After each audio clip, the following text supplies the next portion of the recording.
The Cold War wasn't just fought with weapons and spies, it was also fought with information. One of the CIA's most ambitious programs was Operation Mockingbird, a covert campaign to infiltrate the press and shape what the public believed. The operation began in the late 1940s, when Frank Wisner was appointed director of the Office of Special Projects. His task was to build a propaganda network that could influence opinions both at home and abroad. With unlimited resources and Cold War paranoia running high, the CIA turned to the press. Journalists from some of the most trusted outlets in America were secretly recruited.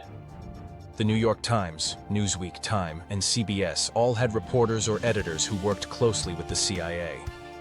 Some were paid agents, others were assets who supplied information or ran stories the agency wanted published. The network was vast.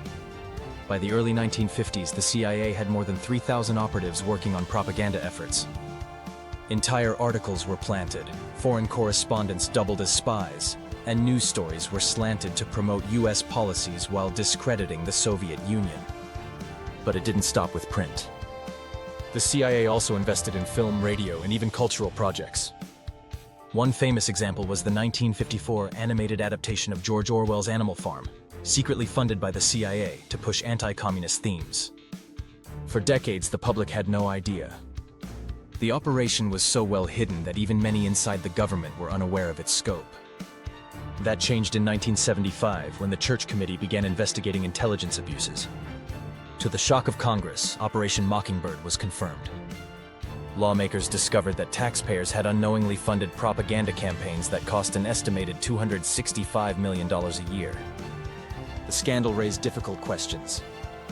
How could democracy function if the press, supposedly independent, was being manipulated by the very government it was meant to hold accountable?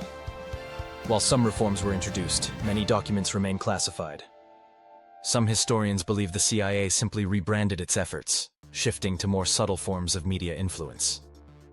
And in an age of digital news and social media, the echoes of Operation Mockingbird feel more relevant than ever. Do you think Operation Mockingbird ever truly ended? Or has it just evolved into modern forms of media manipulation?